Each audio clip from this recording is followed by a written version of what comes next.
तो हेलो दोस्तों, कैसे हैं आप सभी लोग बढ़िया होंगे। और हम लोग की जो केमिस्ट्री की सीरीज चल रही है 1500 क्वेश्चंस की, उसको आप सभी लोग बहुत ही अच्छे तरीके से पढ़ रहे होंगे। तो इसमें हम लोग क्वेश्चंस देख चुके थे बेटा, कहाँ तक। लास्ट टाइम जो हमने क्वेश्चन देखा था, क्या है सामान्यता द्रव अवस्था में पाए जाने वाले तत्व को क्या कहते हैं, ये हमारा लास्ट क्वेश्चन हुआ था। आज हम उसके आगे ही कंटिन्यू कर रहे होंगे और आप सारे ही क्वेश्चंस को बहुत ही अच्छे तरीके से पढ़ते हुए चल रहे होंगे, क्योंकि क्वेश्चंस के साथ साथ जो भी हमारे फैक्ट्स बनेंगे उनको भी हम देखते हुए चलेंगे। और आप अपनी कॉपी में नोट डाउन करते हुए चलोगे, क्योंकि जितने भी एक्स्ट्रा फैक्ट्स होंगे वो आने वाले एग्जाम के लिए आपके संभावित प्रश्न बन सकते हैं। तो इसलिए जो आए हुए हैं उनको तो पढ़ना ही पढ़ना है, और साथ में जो संभावित प्रश्न है उनको आपको देखते हुए चलना है। ठीक है, तो स्टार्ट करेंगे हम लोग आज का पहला क्वेश्चन। पहला क्वेश्चन कह रहा है कि पदार्थ की संरचना के आधार पर दूध को क्या माना जाता है। जो पदार्थ की संरचना यानी on the basis of composition of matter milk is considered to be, क्या माना जाता है। शुद्ध पदार्थ यानी प्योर सब्सटेंस, अशुद्ध पदार्थ इम्प्योर सब्सटेंस, या एलिमेंट या अयौगिक। आप सभी लोग जानते हो, अगर नहीं जानते हो तो ध्यान रखना बेटा। अगर हम बात करें किसकी, मिल्क की बात करें, किसकी बात करें, मिल्क की बात करें। अगर हम मिल्क की बात करें तो मिल्क क्या है, ये हमारा इम्प्योर सब्सटेंस माना जाता है। क्या माना जाता है, इम्प्योर इम्प्योर सब्सटेंस माना जाता है। ठीक है ना, सब्सटेंस माना जाता है। साथ ही साथ आपको ध्यान रखना है अशुद्ध पदार्थ, अशुद्ध पदार्थ माना जाता है, अशुद्ध पदार्थ माना जाता है। अगर हम बात करें, अगर हम बात करें कि दूध क्या है, तो ये तो ध्यान रखो कि अगर दूध की बात की जाए तो दूध ये आपका आवश्यक होता है किसके लिए। जो आपका दूध होता है आवश्यक होता है किसके लिए, तो हड्डियों के लिए आवश्यक होता है। मतलब दूध में क्या पाया जाता है, तो कैल्शियम होता है बेटा। दूध में क्या होता है, तो ये आपका कैल्शियम होता है। दूध में आपका कैल्शियम पाया जाता है। इसका सिंबल बेटा क्या हो जाता है, सिंबल आपका हो जाता है Ca। क्या हो जाता है, Ca। और इसके एटॉमिक नंबर की अगर हम बात करें तो 20 हो जाता है। और ये जो कैल्शियम है ये आपका क्षारीय मृदा धातु तत्व है। क्या है, क्षारीय मृदा धातु तत्व है, क्षारीय मृदा धातु यानी अल्कली अर्थ मेटल। क्या है, तो अल्कली अर्थ मेटल एलिमेंट हो जाता है। क्लियर है ना, ये क्या हो जाता है, तो क्षारीय मृदा धातु यानी अल्कली अर्थ मेटल हो जाता है।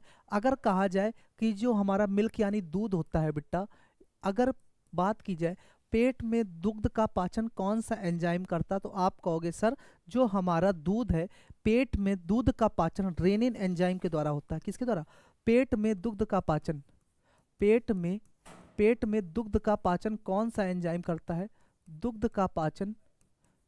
पेट में दुग्ध का जो पाचन है, पेट में दुग्ध का पाचन कौन सा एंजाइम करता, तो आप कहोगे सर रेनिन एंजाइम। कौन सा, रेनिन एंजाइम के द्वारा दुग्ध का पाचन किया जाता है ना। तो ध्यान रखना बेटा, अगर कहा जाए कि बताओ जो हमारा दूध है, दुग्ध का पाचन किस एंजाइम के द्वारा पेट में किया जाता है, तो आप कहोगे सर रेनिन एंजाइम के द्वारा किया जाता है। ठीक है ना। अगर कहा जाए भोजन का पाचन पेट में किसके द्वारा किया जाता है, भोजन का पाचन पेट में किसके द्वारा किया जाता है, भोजन का पाचन, भोजन का पाचन किस एंजाइम के द्वारा, तो HCl। कौन सा, HCl यानी जिसको बोलते हो हाइड्रोक्लोरिक एसिड। कौन सा, हाइड्रोक्लोरिक एसिड के द्वारा बेटा। कौन सा है, तो हाइड्रोक्लोरिक एसिड। ध्यान रखना, पेट में भोजन का पाचन किसके द्वारा किया जाता है, तो HCl यानी हाइड्रोक्लोरिक एसिड। इसी को आप कहते हो क्या बेटा, म्यूरिएटिक अम्ल। अगर आपसे कहा जाए बताओ म्यूरिएटिक अम्ल किसको कहते हैं, तो वो कहते हैं HCl यानी हाइड्रोक्लोरिक अम्ल। HCl हाइड्रोक्लोरिक एसिड, इसी का दूसरा नाम म्यूरिएटिक अम्ल भी हो जाता है ना। तो मिल्क क्या है हमारा, तो मिल्क हमारा है अशुद्ध पदार्थ यानी इम्प्योर सब्सटेंस हो जाता है। कैल्शियम हड्डियों के लिए आवश्यक होता है और दूध पीने से कैल्शियम हमें मिलता है। और जो पेट में दुग्ध का पाचन होता है, पेट में जो दुग्ध का पाचन होता है रेनिन एंजाइम के द्वारा होता है।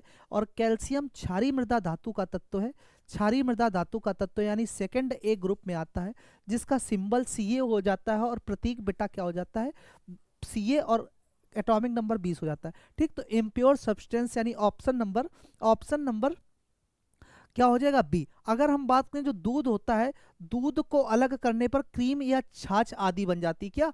तो ध्यान रखना, दूध में कौन सा प्रोटीन होता है, तो कैसीन प्रोटीन होता है। और शर्करा कौन सी होती है, तो शर्करा लैक्टोज होती है। अगर पूछा जाए बताओ दूध में कौन सा प्रोटीन होता है, तो कहोगे सर दूध में हमारा कैसीन प्रोटीन पाया जाता है। शर्करा कौन सी होती है, तो लैक्टोज शर्करा होती है। दूध में कौन सा प्रोटीन होता है, तो दूध में हमारा बेटा कैसीन प्रोटीन होता है। दूध में हमारा कौन सा कैसीन प्रोटीन होता है और इसमें कौन सी शर्करा होती है, तो लैक्टोज शर्करा होती है। कौन सी शर्करा होती है, तो लैक्टोज शर्करा होती है ना। तो ध्यान रखना बेटा, जो दूध है यानी मिल्क है, इस मिल्क में हमारा कौन सा प्रोटीन होता है, तो इस मिल्क में कैसीन प्रोटीन होता है। और दूध में कौन सी शर्करा पाई जाती है, तो लैक्टोज शर्करा पाई जाती है। तो ये जितने भी फैक्ट्स बन सकते हैं इन सभी को आपको याद रखना है। ऑप्शन राइट हो जाएगा, option number B, option number B right हो जाएगा। कह रहा निम्नलिखित में से किसका निश्चित गलनांक क्वथनांक नहीं होता है। कह रहा कि बताओ बेटा, निश्चित गलनांक या क्वथनांक नहीं होता किसका, सोना, इथेनॉल, वायु या ऑक्सीजन। तो ध्यान रखना बेटा, इसमें किसी का नहीं होता, तो वायु, जो आपका वायु है, क्या है, जो आपका वायु यानी एयर है, वायु यानी एयर है, क्या है, वायु यानी एयर, इसका जो आपका क्या होता है, क्वथनांक या गलनांक बेटा निश्चित नहीं होता है। क्या, क्वथनांक या गलनांक निश्चित नहीं होता। आपसे पूछा जाएगा कि बताओ वायु मिश्रण है, किन किन चीजों का वायु मिश्रण है, तो आप कहोगे सर वायु में सर्वाधिक क्या पाया जाता है, तो नाइट्रोजन पाया जाता है 78%। कितना इसमें उपस्थिति होती है नाइट्रोजन की, कितनी, 78%। तो आपका इसमें क्या पाया जाता है, नाइट्रोजन पाया जाता है। और O2 यानी ऑक्सीजन आपका बेटा कितना, 21% वायुमंडल में आपका ऑक्सीजन पाया जाता है। और बाकी जो बचा वो ATC आप लिख सकते हो, जो सभी पाया जाता है। अगर पूछा जाए कि वायुमंडल में सर्वाधिक क्या पाया जाता है, तो आपका क्या हो जाएगा, N2 यानी नाइट्रोजन, और O2 21%, बाकी अदर में आ जाएगा आपका। ठीक है, अगर आपसे कहा जाए नाइट्रोजन की खोज किसके द्वारा की गई थी, तो नाइट्रोजन की खोज आपकी की गई थी बेटा रदरफोर्ड के द्वारा। किसके द्वारा, नाइट्रोजन की खोज की गई थी रदरफोर्ड के द्वारा। और जो ऑक्सीजन की खोज है, ऑक्सीजन की खोज जी प्रिस्टले के द्वारा की गई थी। जी प्रिस्टले के द्वारा आपकी खोज की गई थी, जी प्रिस्टले के द्वारा ऑक्सीजन की खोज की गई थी। अगर साथ ही साथ हाइड्रोजन की बोल दे कि बताओ हाइड्रोजन की खोज किसके द्वारा की गई थी, तो कहोगे हेनरी कैवेंडिश के द्वारा की गई थी। हेनरी कैवेंडिश के द्वारा की गई थी। क्लियर है ना। जो हाइड्रोजन है, जो हाइड्रोजन है उसकी खोज किसके द्वारा की गई थी, हेनरी कैवेंडिश के द्वारा की गई थी। किसके द्वारा, हेनरी कैवेंडिश के द्वारा की गई थी। और साथ ही साथ अगर बताएं, साथ ही साथ अगर कहें तो क्या हो जाएगी, साथ ही साथ अगर कहें तो वो हाइड्रोजन की हेनरी कैवेंडिश, ऑक्सीजन की जी प्रिस्टले, नाइट्रोजन की रदरफोर्ड। तो ध्यान रखना ऑप्शन आपका कौन सा राइट हो जाएगा, वायु यानी एयर। कौन सा राइट हो जाएगा, वायु यानी एयर। ठीक है, अगर हम बात करें ऑक्सीजन के एटॉमिक नंबर की, तो ऑक्सीजन का एटॉमिक नंबर बेटा होता है 8, नाइट्रोजन का एटॉमिक नंबर होता है 7। और अगर बात करें सोना, सोना क्या होता है जिसे आप कहते हो Au, क्या सिंबल इसका क्या होता है, Au, और इसका एटॉमिक नंबर होता है 79। इसका एटॉमिक नंबर हो जाता है 79। अगर बात करें टंगस्टन, एक बहुत ही पूछा जाता है टंगस्टन, क्या पूछा जाता है, टंगस्टन। तो ध्यान रखना, जो बल्ब का फिलामेंट होता है किसका बना हुआ होता है। अगर आपसे पूछा है कि बताओ बेटा बल्ब का जो फिलामेंट है किसका बना हुआ होता है, तो आप कहोगे सर जो बल्ब का फिलामेंट होता है वो टंगस्टन का बना हुआ होता है। और जो टंगस्टन का सिंबल होता है वो हमारा क्या हो जाता है, डब्लू। डब्लू एटॉमिक नंबर उसका हो जाता है 74। कितना, 74। तो राइट ऑप्शन तो आपका हो जाएगा वायु यानी air. Option number C is the right answer. Next question कह रहा कि बताओ मिश्रणी, जो हमारा मिश्रणी वाष्पशील द्रवों के मिश्रणों को अलग करने की सबसे प्रभावी विधि है, मतलब which is the most effective method of separating mixtures of miscible volatile liquids. Option is प्रभासी आसवन, प्रभाजी आसवन, सेकंड साधारण आसवन, थर्ड वर्ण लेखन, एंड लास्ट निस्पंदन। तो आप ध्यान रखना बेटा, जो ये है उसका कौन सा हो जाएगा, वाष्पन। कौन सा आसवन हो जाएगा, प्रभाजी आसवन। कौन सा हो जाएगा, प्रभाजी आसवन। क्या होता है बेटा, तो ध्यान रखना जो प्रभाजी आसवन होता है क्वथनांक में थोड़ा अंतर वाले मिश्री द्रवों के लिए सबसे प्रभावी होता है। ठीक है, क्या होता है, प्रभाजी आसवन लिख लेना।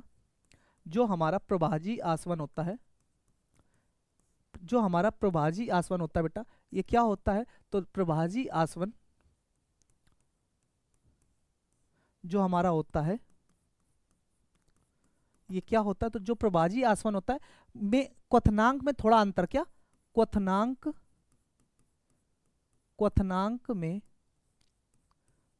थोड़ा अंतर, क्या, क्वथनांक में थोड़ा अंतर बेटा, क्या थोड़ा अंतर वाले मिश्रणीय द्रव, वाले मिश्रणीय द्रवों, द्रवों के लिए सबसे, द्रवों के लिए सबसे क्या होता है, प्रभावी होता है। द्रवों के लिए क्या हो जाता है, तो ये द्रवों के लिए सबसे प्रभावी हो जाता है।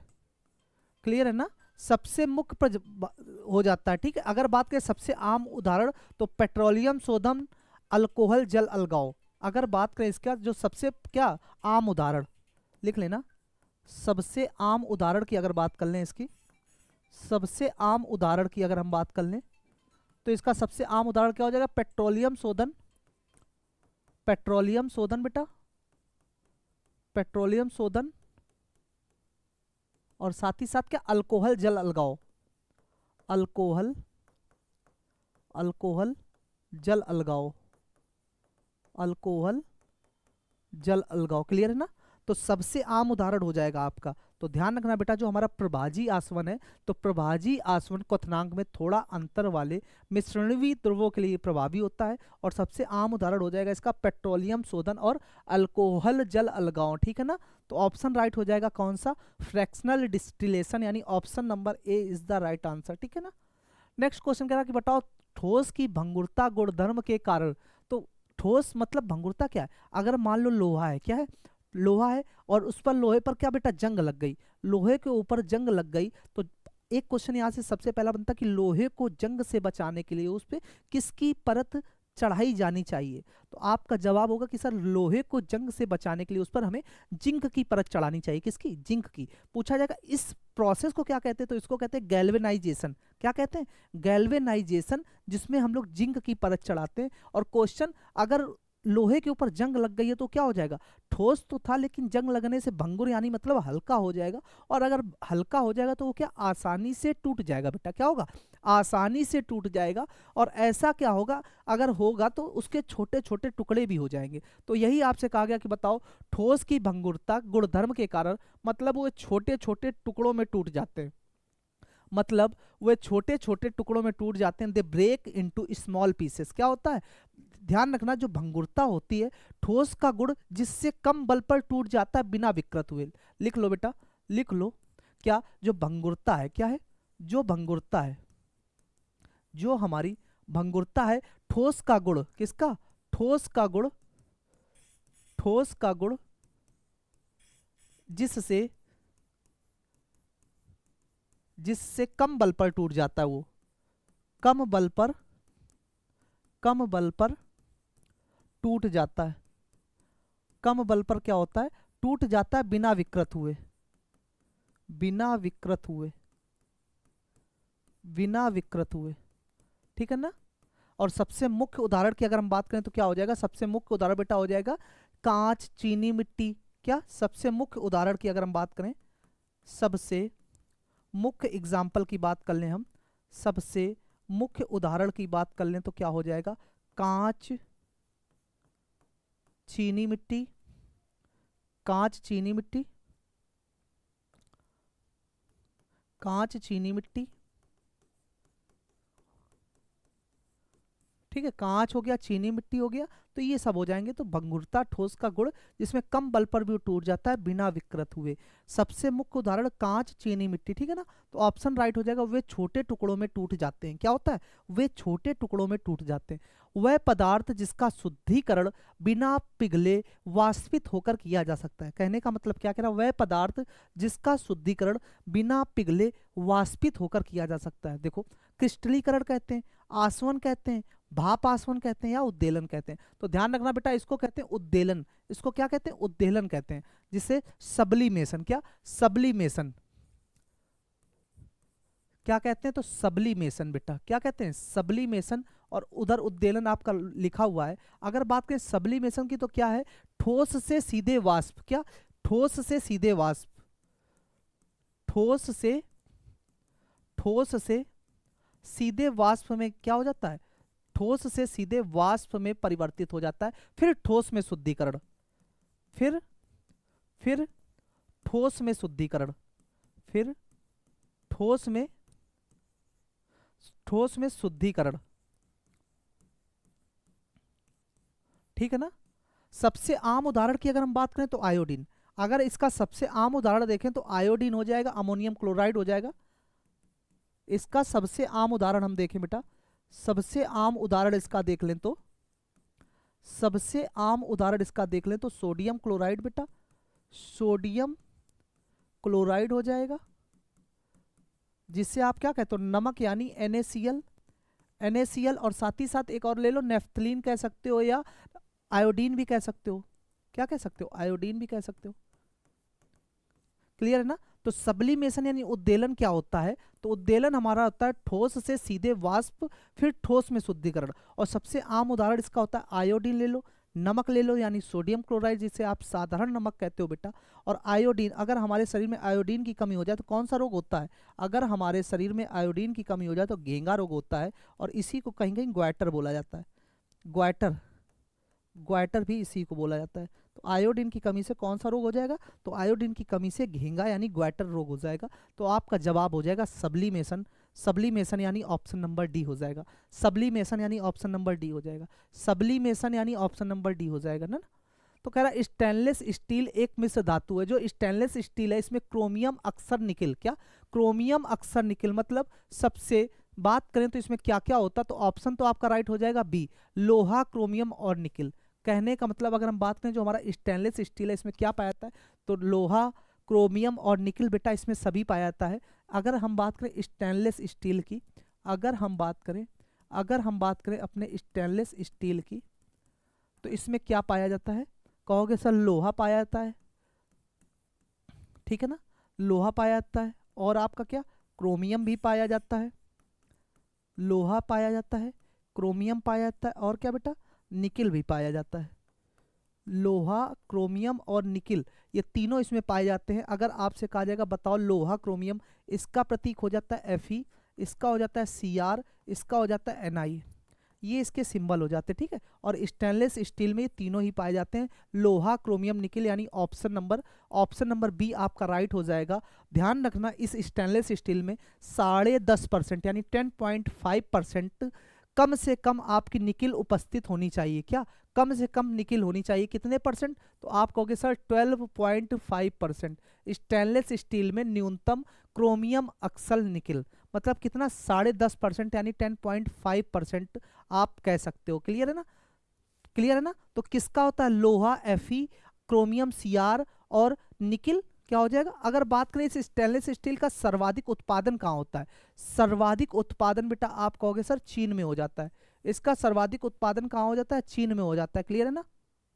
तो ऑप्शन आपका राइट हो जाएगा लोहा क्रोमियम और निकिल, ठीक है। अगर बात करें इसकी खोज किसने की थी, तो 1913 ईस्वी में इसकी खोज करने वाले हैरी ब्रियरली थे। कौन, लिख लेना, इसकी खोज सन 1913 ईस्वी में। कब, हैरी ब्रियरली,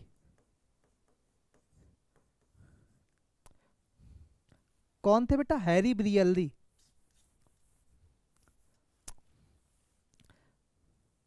1913 ईस्वी में हैरी ब्रियरली, ठीक है ना, यहां लिख लो 1913 ईस्वी में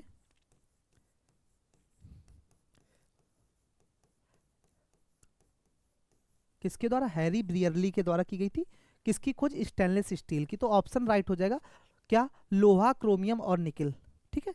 नेक्स्ट क्वेश्चन की हम बात करेंगे, अगर निम्नलिखित में से कौन सा पदार्थ द्रव यानी फ्लूइड कहलाता है, तो ऑप्शन तो आपका राइट हो जाएगा बेटा, कौन सा पदार्थ है जो द्रव कहलाता है, तो आप कहोगे सर जो द्रव कहलाता है वो हमारा है ऑक्सीजन, वो हमारा है ऑक्सीजन, यानी ऑप्शन नंबर सी राइट हो जाएगा ऑक्सीजन, ठीक है। अगर हम बात करें किसकी, कार्बन की, अगर हम बात करें कार्बन की, तो इसका जो सिंबल होता है बेटा सी हो जाता है, और एटॉमिक नंबर इसका 6 हो जाता है। सल्फर की बात करें अगर हम बात करें सल्फर की बेटा, अगर हम बात करें सल्फर की, तो सिंबल एस हो जाता है, एटॉमिक नंबर इसका 16 हो जाता है। अगर हम बात करें ऑक्सीजन की, अगर हम बात करें बेटा किसकी, ऑक्सीजन की बात करें, तो सिंबल ओ हो जाता है, एटॉमिक नंबर 8 हो जाता है। और अगर हम बात करें फॉस्फोरस की, तो सिंबल इसका पी हो जाता है, और ये 15 हो जाता है। तो ये तो इसके सिंबल, पहला काम आपका होना चाहिए कि 30 तक के आपको सभी के परमाणु क्रमांक और उसके सिंबल यानी प्रतीक आपको पता होने चाहिए। क्लियर है ना। Carbon, C S sulphur, oxygen और फॉस्फोरस, ये बात आपको ध्यान रखनी है बेटा। कार्बन, अगर एक क्वेश्चन बन जाता है आपका कि बताओ कार्बन के कौन कौन से अप्रूप हैं, कार्बन के अप्रूप कौन कौन से हैं, कार्बन के अप्रूप बता दो, तो कार्बन के अप्रूप बेटा ध्यान रखना, कार्बन का हीरा क्या है, अप्रूप है। कार्बन का ग्रेफाइट क्या है, कार्बन का ग्रेफाइट क्या है, अप्रूफ है। कार्बन का बेटा फ्लोरीन क्या है, अप्रूफ है। क्या है, ETC, मतलब और भी हो सकते हैं। तो ये सारे कार्बन के अप्रूफ हैं। आपसे पूछा जाएगा कि बताओ बताओ कार्बन के कौन से अप्रूफ हैं, तो हीरा, ग्रेफाइट और फ्लोरीन। तो ध्यान रखना बेटा, पूछा गया था निम्नलिखित में से कौन सा पदार्थ फ्लूइड यानी द्रव कहलाता है, तो ऑक्सीजन आपका कहलाता है, ठीक है ना। नेक्स्ट क्वेश्चन कह रहा है कि निम्नलिखित में से कौन जल से अपक्रिया नहीं करता है। कौन जल से अपक्रिया नहीं करता, सोडियम आयन, सोडियम परमाणु, पोटेशियम आयन या ए और सी दोनों। तो ध्यान रखना बेटा, ऑप्शन सोडियम जो आयन होते हैं ये जल से अपक्रिया नहीं करते, साथ ही साथ जो आपके पोटेशियम आयन है ये भी आपके जल से अपक्रिया नहीं करते हैं। मतलब ए और सी दोनों, जो ऑप्शन आपका दिया गया है किसमें, ऑप्शन आपका दिया गया है ऑप्शन नंबर डी, ए और सी दोनों हो जाएगा। अगर हम बात करें सोडियम की, किसको, सोडियम, सोडियम की अगर हम बात करें तो सोडियम, आप सभी लोग ध्यान रखना, जो हमारा क्या है सोडियम, इसका प्रतीक बेटा क्या हो जाता है, इसका प्रतीक हो जाता है Na और इसका सिंबल हो जाता है 11, क्या, एटॉमिक नंबर 11 और सिंबल Na हो जाता है, ठीक है। अगर हम बात कर लें मैग्नीशियम की भी लगे हाथ, तो मैग्नीशियम का क्या हो जाएगा, मैग्नीशियम की बात कर लें तो मैग्नीशियम क्या होता है Mg और एटॉमिक नंबर इसका हो जाता है 12, ठीक है। सोडियम बहुत ही रिएक्टिव होता है बेटा, क्या पूछा जाएगा कि सोडियम को बताओ रिएक्टिव होता है तो इसलिए उसको किस में रखा जाता है, तो आप ध्यान रखना इस सोडियम को अत्यधिक रिएक्टिव होने के कारण इसको केरोसिन के ऑयल में रखा जाता है, यानी केरोसिन के तेल यानी मिट्टी के तेल में रखा जाता है। केरोसिन के तेल में, मिट्टी का तेल जो होता है तो उसमें इसको रखा जाता है। बात समझ में आ गई क्या, जो हमारा सोडियम होता है बहुत ही रिएक्टिव होता है, इसलिए जैसे उसको ऑक्सीजन खुला रखोगे ऑक्सीजन में आएगा तो आग लगा देगा, तो इसलिए उसको किस में डुबो कर रखा जाता है, तो सोडियम को केरोसिन के तेल यानी मिट्टी के तेल में डुबो कर रखा जाता है। क्लियर है ना, सोडियम, मैग्नीशियम, और ध्यान रखना बेटा ये क्षारीय धातु में आता है और ये क्षारीय मृदा धातु में आता है, ठीक है ना। और आपको क्या दिया गया है, सोडियम आयन हो गया, पोटेशियम, पोटेशियम आप ध्यान रखना, जो पोटेशियम होता है हमारा, जो हमारा पोटेशियम होता है, जो हमारा पोटेशियम होता है के हो जाता है और इसका एटॉमिक नंबर 19 हो जाता है बेटा, क्या हो जाता है एटॉमिक नंबर 19 हो जाता है। तो आपका क्या हो जाएगा, ए और सी दोनों अभिक्रिया नहीं करते हैं, किससे, जल से, ठीक है ना। कह रहा जब परमाणु का बाहरी कोश में इलेक्ट्रॉन होते हैं तो वह ना तो इलेक्ट्रॉन त्याग सकता है और ना ही ग्रहण कर सकता है। मतलब कहने का कि अगर किसी भी परमाणु के बाहरी इलेक्ट्रॉन, मतलब जो बाहरी कक्ष होता है, तो उसमें कितने इलेक्ट्रॉन हो तो ना तो त्याग सकता है और ना ही ग्रहण कर सकता है। तो अगर हम कहें कि उसके 4 या 5, तो मतलब ये तो अपना फिल कर सकता है, लेकिन जैसे ही हम बात करेंगे 5 और 6 इलेक्ट्रॉन अगर उसके बाहरी कोश में है तो ना तो वो त्याग सकता है ना ही वो क्या कर सकता है, वह ना तो त्याग सकता है और ना ही ग्रहण कर सकता है। तो कितने इलेक्ट्रॉन हो, तो ध्यान रखना बेटा 5 और 6। अगर हम बात करें स्थिर जो इलेक्ट्रॉनिक विन्यास होता है किससे होता है, तो ऑक्टेट नियम से होता है, ठीक है। और सबसे मुख्य नोबल गैस से होता है, ठीक है।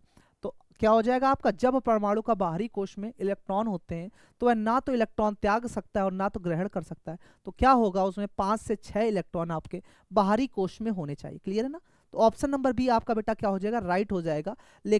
लेकिन नेक्स्ट क्वेश्चन देखते हैं हम लोग, कह रहा है इलेक्ट्रॉनों की एक जोड़ी साझा करने के बाद, अगर इलेक्ट्रॉनों की एक जोड़ी साझा करती है के बाद बनने वाला यौगिक क्या कहलाता है। The compound which is the formed after sharing of a pair of electrons is called. तो ध्यान रखना ऑप्शन इज आयनिक यौगिक, सेकंड परमाणविक यौगिक, एंड थर्ड सहसंयोजक यौगिक, एंड लास्ट इनमें से कोई नहीं। तो क्या कहलाता है, तो उसे हम कहते हैं बेटा कोवैलेंट कंपाउंड, उसे हम कहते हैं कोवैलेंट कंपाउंड, यानी ऑप्शन नंबर सी, सहसंयोजक इलेक्ट्रॉन जो होते हैं साझा करके ऑक्टेट पूरा करते हैं। क्या लिखोगे, जो हमारे सहसंयोजक, जो हमारे बेटा क्या होते हैं, जो हमारे होते हैं सहसंयोजक इलेक्ट्रॉन जो होते हैं, सहसंयोजक यौगिक जो होते हैं, यौगिक इलेक्ट्रॉन साझा करके क्या करते हैं, ऑक्टेट पूरा करते हैं। ये साझा करके क्या करते हैं, ऑक्टेट पूरा करते हैं। साझा करके ऑक्टेट पूरा करते हैं, ऑक्टेट पूरा करते हैं, ऑक्टेट पूरा करते हैं। क्लियर है ना, तो ये जो हमारे बेटा क्या होते हैं, कोवैलेंट बॉन्ड होते हैं, ये सहसंयोजक यौगिक इलेक्ट्रॉन साझा करके हमारा क्या करते हैं, ऑक्टेट पूरा कर देते हैं, ठीक है ना। तो ऑप्शन आपका राइट हो जाएगा सह संयोजक यौगिक यानी कोवैलेंट कंपाउंड, ठीक है ना। नेक्स्ट क्वेश्चन की बात करें, कह रहा निम्नलिखित में से कौन सा सह संयोजक यौगिक नहीं है। कौन सा सह संयोजक यौगिक नहीं है, तो आपका एक हो जाएगा CO2, एक हो जाएगा CO2, एक हो जाएगा आपका H2O, ऑप्शन दिया CO2 H2O। तो ये देखो CO2 और H2O ये क्या है, ये कोवैलेंट बनाते हैं बेटा। Cl2 N2O2 ये भी बनाते हैं, लेकिन अगर हम बात करें Na2O यानी सोडियम ऑक्साइड की बात कर ले, तो ये आपका क्या हो जाएगा, ये आपका सह संयोजक यौगिक नहीं बनाता है, यानी कोवैलेंट यौगिक नहीं बनाता है। तो ऑप्शन आपका राइट हो जाएगा क्या, Na2O। तो ये क्या है,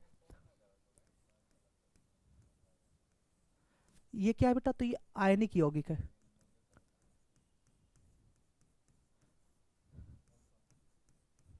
ये क्या है बेटा, तो ये आयनिक यौगिक है। क्या है, जैसे अगर हम इसको तोड़ेंगे तो Na प्लस और O2 माइनस, Na प्लस और O2 माइनस, ठीक है ना। अगर हम बात करें कि सबसे मुख्य धातु और अधातु मिलता है तभी हमारा क्या बनता है, आयनिक बनता है। सबसे मुख्य अगर हम बात करें, सबसे अगर हम मुख्य बात करें, धातु प्लस अधातु, धातु प्लस अधातु बराबर क्या बनता है, आयनिक, आयनिक ना। तो ये सब ध्यान रखना, ये सब आपके सहसंयोजक है, CO2 H2O Cl2 N2O2, और ये सब क्या है, ये सब आपके बेटा हो जाते हैं सहसंयोजक। लेकिन Na2O जो है ये आपका क्या हो जाता है, ये आपका आयनिक यौगिक हो जाता है, ये आपका आयनिक यौगिक हो जाता है ना। अगर हम बात करें साधारण नमक, जैसे साधारण नमक क्या होता है, साधारण नमक ये होता है बेटा NaCl। क्या होता है, NaCl, जिसे आप कहते हो सोडियम क्लोराइड, जिसे आप कहते हो सोडियम क्लोराइड, जिसे आप कहते हो सोडियम क्लोराइड ना। साथ ही साथ अगर हम बात करें किसकी, अगर हम बात करें प्लास्टर ऑफ पेरिस का फॉर्मूला क्या होता है, जिसे आप POP कहते हो, क्या POP, CaSO4 dot half H2O। और अगर हम बात कर लें जिप्सम की, अगर हम बात कर लें जिप्सम की, तो जिप्सम सेम होता है, बस CaSO4 डॉट 2H2O हो जाता है, CaSO4 डॉट 2H2O हो जाता है। तो जवाब आपका हो जाएगा ऑप्शन नंबर सी, क्या Na2O, Na2O। नेक्स्ट क्वेश्चन की बात करें, कह रहा कि बताओ निम्नलिखित में से कौन सा अणु लोन पेयर, जिसे आप एकाकी युग्म कहते हो, इलेक्ट्रॉन नहीं रखता है। तो जो आपका दिया गया HCl, HCl बेटा क्या होता है, HCl हो गया, CO2 हो गया, CH4 हो गया और NH3 हो गया। HCl बेटा, HCl क्या हो गया, तो HCl आपका हो गया हाइड्रोक्लोरिक एसिड, और CO2 हो गया आपका कार्बन डाइऑक्साइड, CH4 हो गया आपका बेटा मेथेन, NH3 हो गया अमोनिया। तो ध्यान रखना, कह रहा है लॉन पेयर, तो ये केवल आपका कार्बन डाइऑक्साइड जो है CO2 है ये नहीं रखता है, बाकी सभी आपका लॉन पेयर यानी एकाकी युग्म रखते हैं, ठीक है। अगर हम बात करें HCl की, अगर हम बात करें CH4 भी रख लेगा, CH4 भी दिया गया, तो ये दोनों ही ऑप्शन हो सकते हैं बेटा, दोनों ही ऑप्शन हो सकते हैं, ध्यान रखना, CO2 और CH4। तो B और C दोनों ही हो सकता है आपका, CO2 और CH4, ठीक है, B और C दोनों ही हो सकता है। अगर हम बात करें बेटा किसकी, अगर हम बात करें तुम्हारी किसकी, HCl जो दिया गया, तो HCl आपका क्या हो जाएगा, HCl आपका क्या हो जाएगा, इसको बोलते हैं हाइड्रोक्लोरिक एसिड,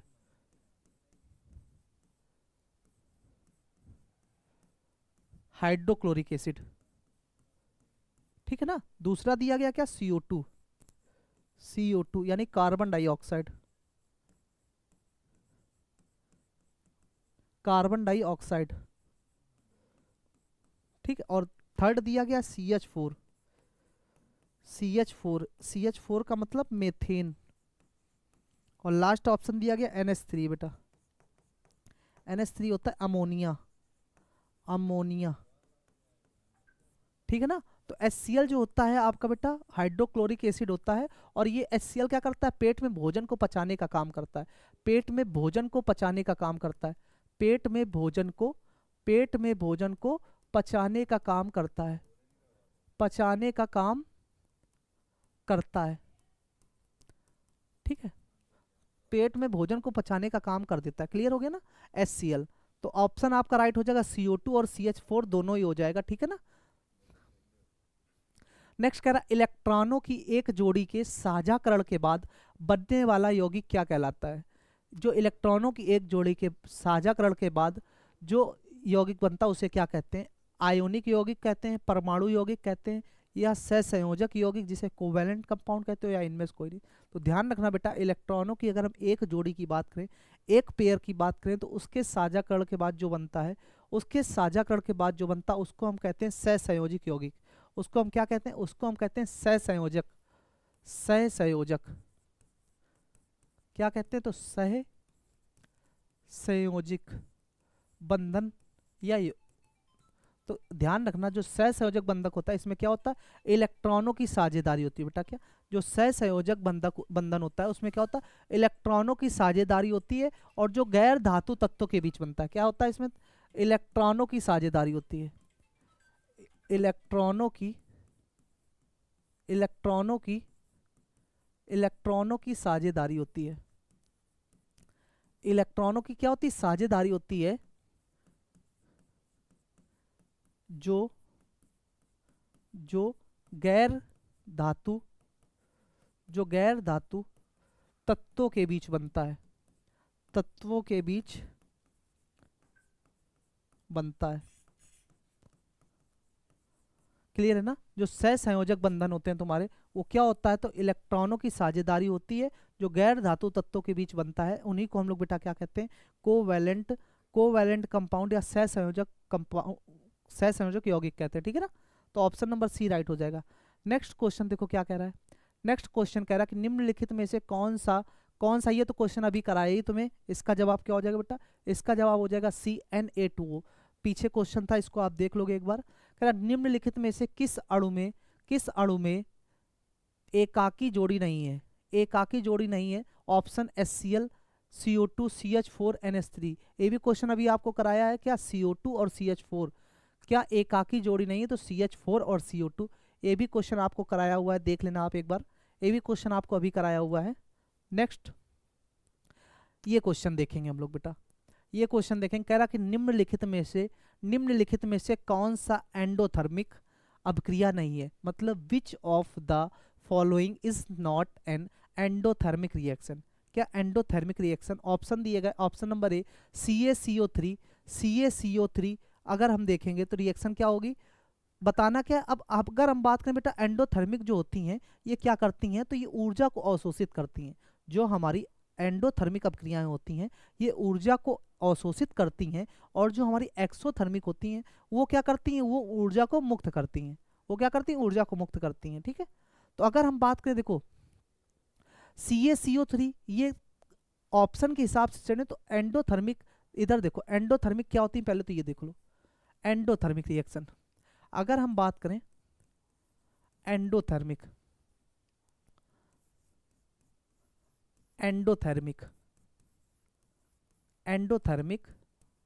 जो रिएक्शन होती है बेटा, इसमें क्या होता है? इसमें जो होता है ऊर्जा अवशोषित होती है या ऊर्जा अवशोषित करती है। क्या होता है? ऊर्जा क्या होती है? अवशोषित करती है। ऊर्जा अवशोषित करती है। ऊर्जा अवशोषित करती है। ऊर्जा अवशोषित करती है। ठीक है ना? ऊर्जा क्या करती है? अवशोषित करती है। जैसे अपघटन, एग्जाम्पल की बात करें तो जैसे आप कह सकते हो अपघटन। लेकिन अगर हम बात एक्सोथर्मिक की करें, तो ये क्या करती हैं? ये ऊर्जा मुक्त करती हैं। ये ऊर्जा को मुक्त करती हैं। ये ऊर्जा को क्या करती हैं? मुक्त करती हैं। जैसे CaCO3 का अपघटन क्या है? एंडोथर्मिक है। CaCO3 का क्या है? अपघटन एंडोथर्मिक है, क्योंकि ऊष्मा की आवश्यकता होती है। ठीक है ना? तो आपसे कहा गया कि बताओ, आपसे कहा गया इनमें से कौन सी एंडोथर्मिक है? तो इसमें से बची हुई देखो लास्ट ऑप्शन दिया गया है कौन सा? डी, यानी C6H12O6 प्लस CO2। C6H12O6 क्या होता है? ग्लूकोज होता है बेटा। C6H12O6 क्या होता है? तो ये ग्लूकोज होता है। और इसके साथ क्या? इसके साथ हमारी ऑक्सीजन, यानी ऑक्सीजन की रिएक्शन जब करा दोगे तो कार्बन डाइऑक्साइड और पानी बन जाएगा। तो ये आपकी क्या है? यही आपकी क्या है? एंडोथर्मिक नहीं है। बाकी सभी आपकी क्या है? एंडोथर्मिक है। ये क्या हो जाएगी? ये एक्सोथर्मिक हो जाएगी। ये क्या हो जाएगी, एक्सोथर्मिक हो जाएगी। तो आपसे यही तो कहा है, जो एंडोथर्मिक रिएक्शन है हमारी, वो ऊर्जा को अवशोषित करती है, मतलब ऊर्जा को लेती है, और जो एक्सोथर्मिक होती है, एक्सोथर्मिक होती है, ये क्या होती है, ये ऊर्जा को मुक्त करती है। क्लियर है ना। तो ये आपकी CaCO3, ये आपकी क्या एंडोथर्मिक है बेटा। 2H2O रिएक्शन से आप सभी लोग परिचित होंगे। ये क्या बन के आ रहा है, जब हमने कैल्शियम कार्बोनेट को रिएक्ट किया, कैल्शियम कार्बोनेट की रिएक्शन की, तो वो किस में टूट गया, कैल्शियम ऑक्साइड और CO2 यानी कार्बन डाइऑक्साइड में। अगर हमने पानी को तोड़ा तो हाइड्रोजन और ऑक्सीजन में टूट गया ना। अगर हमने कार्बन डाइऑक्साइड और हाइड्रोजन की रिएक्शन कराई तो हमारे पास ग्लूकोज और ऑक्सीजन बन गया। तो ये सब तो तीनों एंडोथर्मिक हैं, लेकिन ये आपकी एंडोथर्मिक नहीं है, ये आपकी एंडोथर्मिक नहीं है। Option number D. और C6H12O6 क्या होता है, ग्लूकोज होता है। ऑक्सीजन के साथ रिएक्ट कराया तो क्या, क्लियर ना। कह रहा कि एकमात्र यौगिक का नाम बताओ, एकमात्र यौगिक का नाम बताओ जो सहसंयोजक है, सहसंयोजक है लेकिन पानी में घुलने पर विद्युत का संचालन करता है। क्या करता है, पानी में घुलने पर विद्युत का संचालन करता है। वो हमारा बेटा क्या है, वो हमारा हो जाता है HCl। वो हमारा हो जाता है पानी पे घुलने पर क्या, HCl यानी हाइड्रोक्लोरिक अम्ल। क्या करता है, विद्युत का संचालन करता है। ये हमारा क्या हो जाता है बेटा, हाइड्रोक्लोरिक एसिड। क्या हो जाता है, तो ये हो जाता है हाइड्रोक्लोरिक एसिड। ये क्या हो जाता है, हाइड्रोक्लोरिक एसिड हो जाता है। और जो NaCl है, NaCl है हमारा, ये क्या हो जाता है, सोडियम क्लोराइड। ये क्या हो जाता है, सोडियम क्लोराइड हो जाता है बेटा, यानी जिसे आप कहोगे क्या, साधारण नमक, साधारण नमक भी कहोगे, ठीक है ना। और H2 क्या हो जाता है, ये हमारा हाइड्रोजन हो जाता है, ये हमारा हाइड्रोजन हो जाता है। और हाइड्रोजन की खोज पूछ ली जाए तो इसकी खोज करने वाले हेनरी कैवेंडिश थे। कौन थे, हेनरी कैवेंडिश, हेनरी कैवेंडिश थे, हेनरी कैवेंडिश थे। और जो आपका CO2 है, ये हो जाता है कार्बन डाइऑक्साइड, ये आपका हो जाता है बेटा कार्बन डाइऑक्साइड। ठीक, तो ऑप्शन आपका राइट हो जाएगा HCl। HCl रूप में ये क्या है, एक सहसंयोजक है यानी कोवैलेंट है। निश्चित ताप पर 50% H2I2 यानी आयोडाइड में विघटित होता है। साम स्थिरांक है, इसका साम स्थिरांक है 1.3.5, 1.3 0.5 या 0.25। तो इसको ध्यान रखना क्या कि साम स्थिरांक क्या, सीधा सीधा आपसे क्वेश्चन पूछा जाएगा बेटा इसका साम स्थिरांक क्या हो जाएगा, इसका साम स्थिरांक हो जाएगा 1, इसका साम स्थिरांक हो जाएगा 1। ये आपको ध्यान रखना, ठीक है ना। कह रहा ऑक्साइड आयन बनाने के लिए ऑक्सीजन परमाणु कितने इलेक्ट्रॉन ग्रहण कर सकता है। ऑप्शन 1 है 1 इलेक्ट्रॉन, ऑप्शन बी है 2 इलेक्ट्रॉन, तीसरा ऑप्शन है 3 इलेक्ट्रॉन, एंड लास्ट है 4। अगर हम बात करें बेटा, अगर हम बात करें ऑक्साइड आयन बनाना, तो ऑक्सीजन की अगर हम बात करें तो जो ऑक्सीजन होता है इसकी बाहरी कक्षा में कितने इलेक्ट्रॉन होते हैं। अगर हम बात करें तो इसका एटॉमिक नंबर होता है 8। कितना होता है, 8 इलेक्ट्रॉन होता है। कितना, देखो ऑक्सीजन की अगर हम बात करें, अगर हम बात करें किसकी, ऑक्सीजन की, तो इसका एटॉमिक नंबर कितना हो जाता है, 8 हो जाता है। लेकिन इसमें बैलेंस इलेक्ट्रॉन की हम बात करें तो कितने होते हैं, ऑक्सीजन में 6 बैलेंस इलेक्ट्रॉन होते हैं। कितने, 6 जो होते हैं आपके क्या होते हैं, ये बैलेंस इलेक्ट्रॉन होते हैं बेटा। ये क्या होते हैं, ये बैलेंस इलेक्ट्रॉन होते हैं। 6 क्या होते हैं, बैलेंस इलेक्ट्रॉन होते हैं। और ये ऑक्टेट पूर्ण करने के लिए, ये क्या, ऑक्टेट को अगर ये पूर्ण करेंगे, ऑक्टेट पूर्ण करने के लिए, ऑक्टेट पूर्ण करने के लिए, ऑक्टेट को पूर्ण करने के लिए 2 इलेक्ट्रॉन ग्रहण करेंगे। क्या, 2 इलेक्ट्रॉन ग्रहण करेंगे, 2 इलेक्ट्रॉन ग्रहण करेंगे, ग्रहण करेंगे या ग्रहण करेंगे लिख सकते हो आप, ठीक है।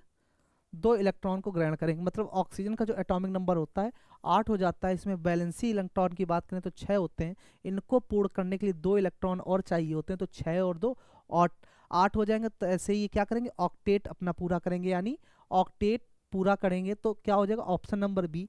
ऑप्शन नंबर बी राइट हो जाएगा, ऑप्शन नंबर बी यानी 2 इलेक्ट्रॉन, ठीक है, 2 इलेक्ट्रॉन। नेक्स्ट क्वेश्चन की अगर हम बात करें, कह रहा निम्नलिखित में से किसमें AgBr मतलब सिल्वर ब्रोमाइड कहते हैं। बेटा AgBr को क्या कहते हैं, सिल्वर ब्रोमाइड कहते हैं, कि उच्चतम विलेयता होगी। ऑप्शन दिया गया 10⁻³ m, 10⁻³ m, NH4OH, और सी दिया गया शुद्ध जल और 10⁻³ तो ऑप्शन बेटा ध्यान रखो कि क्या कह रहा है, निम्नलिखित में से किसमें AgBr की उच्चतम विलेयता होगी, तो ऑप्शन राइट हो जाएगा ऑप्शन नंबर बी 10⁻³ m, यानी अमोनियम हाइड्रोक्साइड। NH4OH क्या होता है, अमोनियम हाइड्रोक्साइड। क्या होता है, अमोनियम हाइड्रोक्साइड। क्या हो जाएगा, अमोनियम हाइड्रोक्साइड हो जाएगा। पूछा जाएगा कि शुद्ध जल का पीएच मान क्या होता है बेटा, क्या तुमसे पूछा जाएगा कि बताओ शुद्ध जल का पीएच मान क्या होगा, शुद्ध जल का पीएच मान क्या होगा, तो आप कहोगे 7 होगा।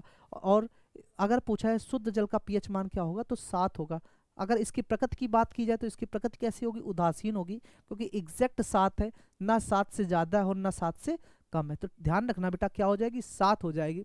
अगर हम पीएच स्केल की बात करें, पीएच स्केल की बात करें यानी पावर ऑफ हाइड्रोजन कह सकते हो, जर्मन भाषा में पी का फुल फॉर्म क्या होता है, आपसे पूछा जाएगा कि बताओ इस पीएच में। नॉर्मली तो आपको इसका फुल फॉर्म होगा पावर ऑफ हाइड्रोजन, लेकिन अगर कहीं पूछ लिया जाए बताओ जर्मन भाषा में पी का अर्थ, तो पोटेंज अगर कहीं मिल जाए, क्या पोटेंज मिल जाए, तो आप ध्यान रखना इसको पोटेंज भी कहा जाता है, ठीक है। पीएच स्केल, जो आपका पीएच स्केल था बेटा, जो आपका पीएच स्केल था वो कहाँ से 0 से लेकर 14 तक था, बीच में 7 बैठाया गया था, ठीक है। अगर 7 से ऊपर है तो इसकी जो प्रकृति होगी वो कैसी होगी, क्षारीय होगी, और 7 से कम है तो वो कैसी होगी, एसिडिक होगी। मतलब 0 से ऊपर 7 से कम एसिडिक यानी अम्लीय होगा, और ये क्या होगा, तो 7 से ऊपर 14 से कम ये क्या होगा, क्षारीय यानी बेस कह सकते हो, ठीक है ना। ये किस वैज्ञानिक के द्वारा दिया गया था, तो आप कहोगे जो पीएच स्केल था हमारा सोरेनसन नाम के व्यक्ति के द्वारा दिया गया था।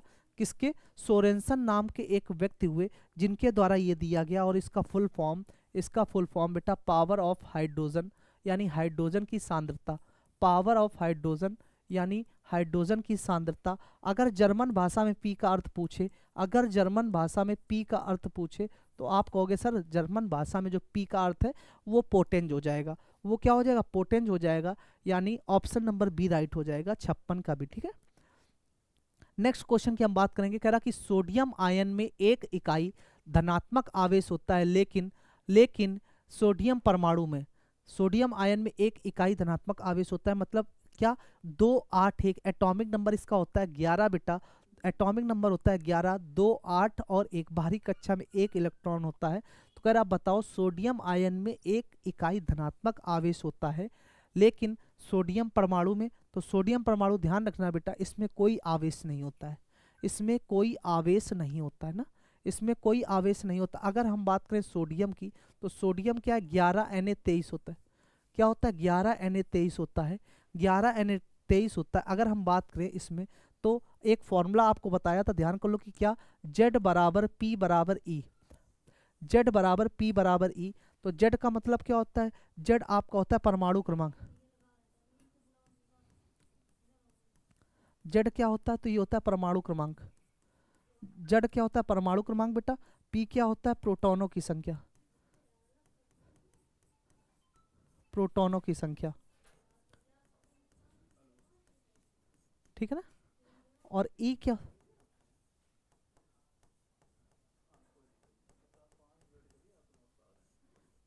इलेक्ट्रॉनों की संख्या,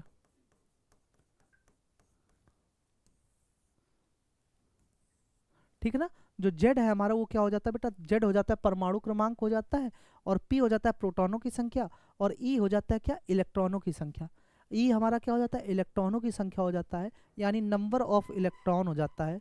जेड आपका प्रोटॉनों की संख्या हो जाता है। हम यहाँ से देखें अगर इसका एटॉमिक नंबर बेटा कितना है, इसका एटॉमिक नंबर 11 है, मतलब इसका जेड अगर 11 है तो इतने ही इसमें क्या होंगे, प्रोटॉन होंगे। Number of proton, number of proton, number of proton और नंबर ऑफ इलेक्ट्रॉन भी कितने हो जाएंगे, number of electron, number of electron कितने हो जाएंगे, नंबर ऑफ इलेक्ट्रॉन कितने हो जाएंगे, वो भी 11 हो जाएंगे, ठीक है। तो यहाँ से आप ध्यान रखना बेटा कि Z बराबर P बराबर E हो जाएगा, ठीक है।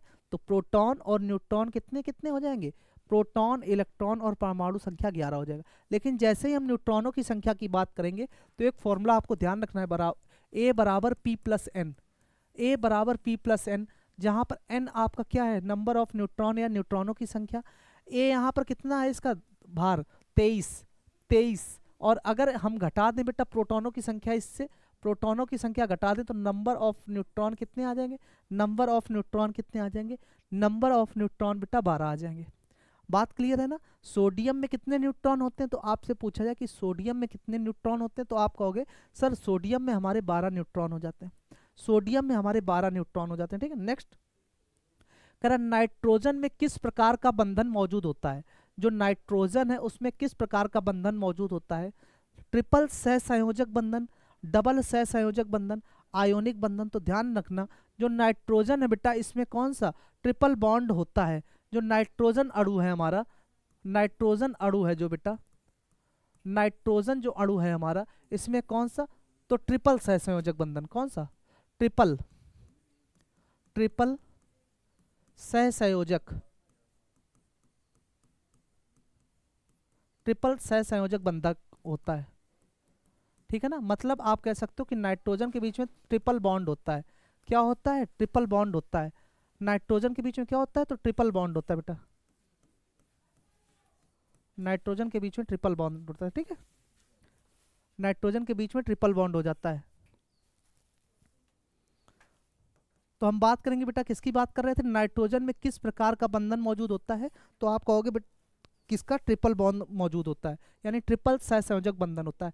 ऑप्शन नंबर कौन सा आपका राइट हो जाएगा, ऑप्शन नंबर आपका ए राइट हो जाएगा, ट्रिपल सहसंयोजक बंधन, कौन सा, ट्रिपल सहसंयोजक बंधन, यानी ऑप्शन नंबर ए। और इस नाइट्रोजन की खोज करने वाले वैज्ञानिक का नाम रदरफोर्ड, क्या हो जाएगा, इसकी खोज करने वाले आपके कौन हो जाएंगे, रदरफोर्ड हो जाएंगे। बात आप ध्यान रखना। नेक्स्ट क्वेश्चन की हम बात करेंगे, कह रहा निम्नलिखित में से किस में रासायनिक अपक्रिया शामिल नहीं है, रासायनिक अपक्रिया शामिल नहीं है। ऑप्शन है श्वसन की प्रक्रिया यानी process of respiration, second is हमारे शरीर में भोजन का पाचन। ध्यान रखना अगर हम बात करें भोजन का पाचन, तो भोजन का पाचन शुरू कहाँ से होता है, तो ध्यान रखना हमारे भोजन का पाचन मुख से ही शुरू हो जाता है बेटा।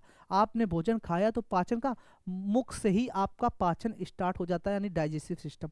आपसे पूछा जाएगा कि मुंह में तो किस एंजाइम, किसके द्वारा, तो टाइलिन एंजाइम के द्वारा होता है। इसके बाद जो बचा हुआ भोजन है कहाँ पहुँचता है, हमारे पेट में, और किस पाइप के द्वारा पहुँचता है, पूछा जाएगा किस पाइप के द्वारा हमारे पेट में भोजन पहुँचता है, तो आप कहोगे सर उस पाइप का नाम है एसोफिगस, क्या, एसोफिगस पाइप का नाम हो जाता है।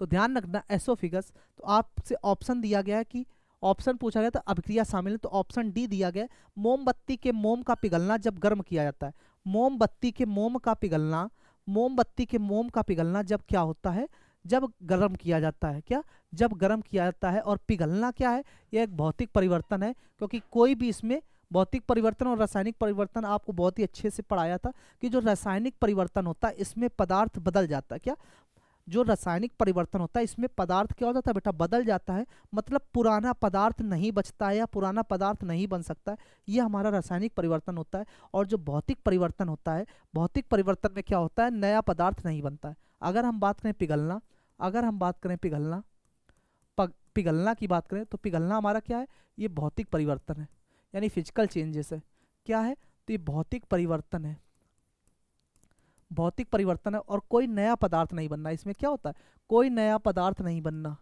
वही रहना, कोई नया पदार्थ नहीं बनता, कोई नया पदार्थ नहीं बनता। ठीक है, केवल अवस्था बदलती है, क्या होता है, केवल अवस्था बदलती है, केवल अवस्था बदलती है, अवस्था बदलती है, केवल अवस्था बदलती ना।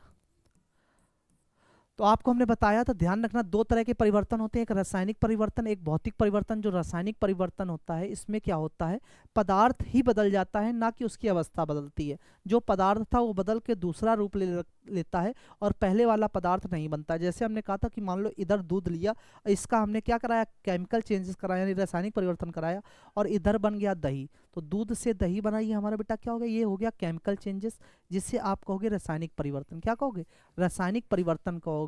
लेकिन अगर हम बात करें भौतिक परिवर्तन की, तो भौतिक परिवर्तन में क्या होता है, पदार्थ जो होता है वो नहीं बदलता है, लेकिन उस पदार्थ की अवस्था बदल जाती है। क्या होता है, पदार्थ नहीं बदलता है लेकिन उस पदार्थ की अवस्था बदल जाती है, और पदार्थ की अवस्था बदलना मतलब उसका भौतिक परिवर्तन कहलाना। क्लियर हो गया ना।